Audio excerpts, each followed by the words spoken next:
உங்களில் யார் அடுத்த ஜிடி நாயுடு பொறியியல் மாணவர்களுக்கான பிரத்யேக போட்டி. மாணவர்களை உடனே ரெஜிஸ்டர் பண்ணுங்க. ரூபாய் 10 லட்சம் பரிசுகளை வெல்லுங்க. 17வது சட்டமன்ற பேரவையுடைய முதல் கூட்டத்தொடர் தமிழக வெற்றிக் கழக அரசு உருவாகிய பிறகு நடக்கக்கூடிய முதல் கூட்டத்தொடர் இன்று ஆளுநர் உரையோடு தொடங்குகிறது. நீங்கள் திரையில் பார்க்குறீங்க, காவல்துறையுடைய பேண்ட் வாத்திய குழு நுழைவாயில் 3 அருகில் பார்க்கின்றோம். அதுதான் ஆளுநர் வரக்கூடிய சிறப்பு நுழைவாயில். ஆளுநர் வந்தவுடன் இந்த காவல்துறை அணிவகுப்பு மரியாதை அவருக்கு வழங்கப்படும். அதற்கு பிறகு ஆளுநர் உரை தொடங்கும். மாண்புமிகு சட்டமன்ற உறுப்பினர்கள்லாம் வந்து கொண்டிருக்கிறாங்க. ஏற்கனவே நிறைய முக்கிய தலைவர்கள்லாம் வந்துட்டாங்க. தமிழ்நாடு முதலமைச்சர் வந்துட்டு அவருடைய சேம்பரில் காத்து கொண்டிருக்கிறார். எதிர்க்கட்சி தலைவர் கருப்பு பேட்ஜ் அணிந்து நிறைய பதாகைகள்லாம் தூக்கிட்டு திராவிட முன்னேற்ற கழகத்தினர் வந்திருக்கிறாங்க. அதிமுக தலைவர், தனது பொதுச் செயலாளர், சட்டமன்ற குழு தலைவரும் வந்திருக்கிறாரு. தமிழ்நாடு முதலமைச்சர் வரக்கூடிய காட்சிகளை பார்க்கிறோம்.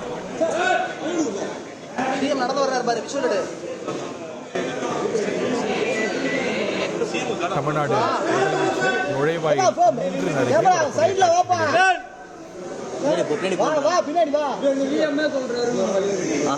பின்னாடி பார்த்து போன்றாரு. பார்த்து போங்க.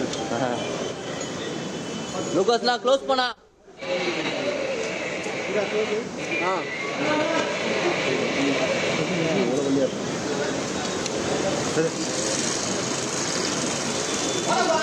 லூகாஸ்லாம் க்ளோஸ்.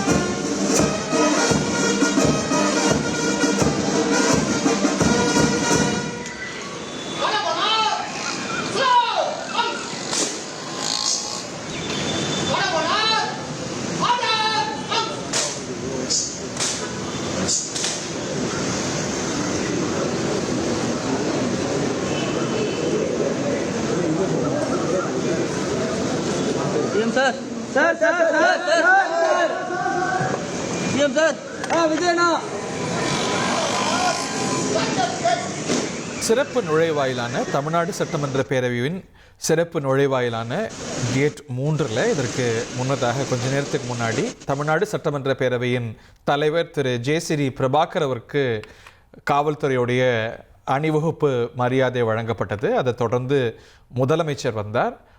முதலமைச்சர் அவர்களுக்கும் காவல்துறை சிறப்பு அணிவகுப்பு மரியாதை வழங்கியதை நம்ம பார்த்தோம். அதுபோல் ஆளுநர் வரும்பொழுதும் மரபுப்படி அவருக்கும் இந்த சிறப்பு அணிவகுப்பு மரியாதை வழங்கப்படும். கேட் நம்பர் 3 என்பது இந்த அவைக்கு விஐபி சிறப்பு வாயில்.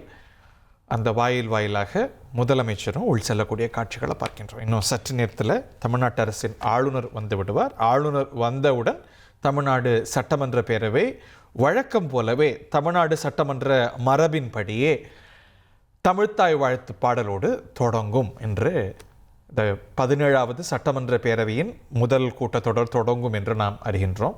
முதலமைச்சர் தமிழ்நாடு சட்டமன்ற பேரவை வளாகத்துக்கு வந்திருக்கிறார். தலைமைச் செயலகத்துக்கு ரொம்ப முன்னமே வந்துட்டார். பேரவை வளாகத்துக்கும் வந்திருக்கக்கூடிய காட்சிகள் இவை.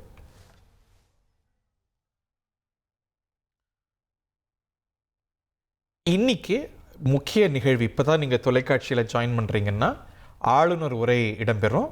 ஆளுநர் உரை என்பது அரசு தயாரிக்கக்கூடிய உரை தான். அரசு தன்னுடைய பாலிசி டிரெக்ஷன்ஸை, இந்த அரசுடைய திசையை விளக்கக்கூடிய உரையாக ஒவ்வொரு ஆண்டுடைய முதல் கூட்டத்தொடரும் ஆளுநர் உரையோடு தொடங்குவது என்பது அவை மரபு, இந்த நாட்டுடைய அவைகளுடைய மரபு. தேசிய அளவில் பார்த்தா குடியரசுத் தலைவர் உரை, மாநிலங்கள்னு பார்த்தா ஆளுநர் உரை, இப்படித்தான் முதல் கூட்டத்தொடர் தொடங்கும். அவ்வாறே இந்த அரசு பொறுப்பேற்று இந்த 17வது சட்டமன்ற பேரவையுடைய முதல் கூட்டத்தொடர் ஆளுநர் உரையோடு இடம்பெறும். ஆளுநர் உரையோட பாலிசி டைரக்ஷன்ஸை அரசு வழங்கும். வழக்கமான சூழல்களில் ஆளுநர்கள் அப்படியே அரசுடைய உரைகளை வழங்குவது தான் வழக்கம். ஆனால் கடந்த சட்டமன்ற கூட்டத்தொடர்களையோ இல்லை பல மாநிலங்கள்லையோ பார்த்துருக்கோம், ஆளுநர்கள் இல்லை இந்த கருத்து எனக்கு இசைவில்லை, இது ஃபேக்சுவலாக எனக்கு சரியாக படலை, இதில் எனக்கு முரண்பட்ட கருத்து இருக்குது அப்படின்னு அதை விடுத்தும் மறுத்தும் சொல்ல அது அரசுகளுக்கும் ஆளுநர்களுக்கும் இடையே சர்ச்சைகளை நமக்கு நிறைய பார்த்துருக்கோம். அந்த மாதிரி ஒரு சூழல் உருவாக்க போகுதா, இல்லை ஒரு மிடில் வேவ் அங்கே எட்ட போகிறாங்களா? ஏன்னா ஆளுநருடைய பொலிட்டிக்கல் ப்ரிஃபரன்ஸ் தெரியும், அவர் வேர் ஹி கம்ஸ் ஃப்ரம் அப்படிங்கிறது நமக்கு நமக்கு தெரியும். அதே போல் இந்த அரசுக்கு பொலிட்டிக்கல் ப்ரிஃபரன்ஸ் தெரியும். ஸோ இந்த மாதிரி வெவ்வேறு சூழல்கள் வரும்பொழுது ஒரு மிடில்வே அப்ரோச் பண்ண காலங்களும் உண்டு.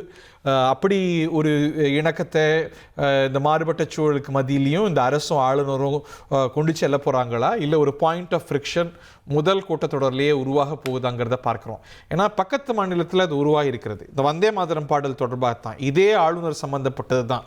இதே திரு அர்லேக்கர் அவர்கள் தான், தமிழ்நாட்டு அரசுடைய பொறுப்பு ஆளுநர் திரு அர்லேக்கர் அவர்கள் தான் கேரளாவுக்கு ஆளுநர். அவர் அங்கே போய் பிரச்சனை எழுந்தது. காரணம் என்னன்னா, அவர் வந்து இங்கே வந்தே மாதரம் பாடலை நீங்கள் பாடலை, பேண்ட் வாத்தியத்தில் இசைச்சிட்டீங்க, அதுவும் இல்லாமல் முழுசாக பாடணும் அப்படின்னு அங்கே அவர் பிரச்சனை செய்தார்.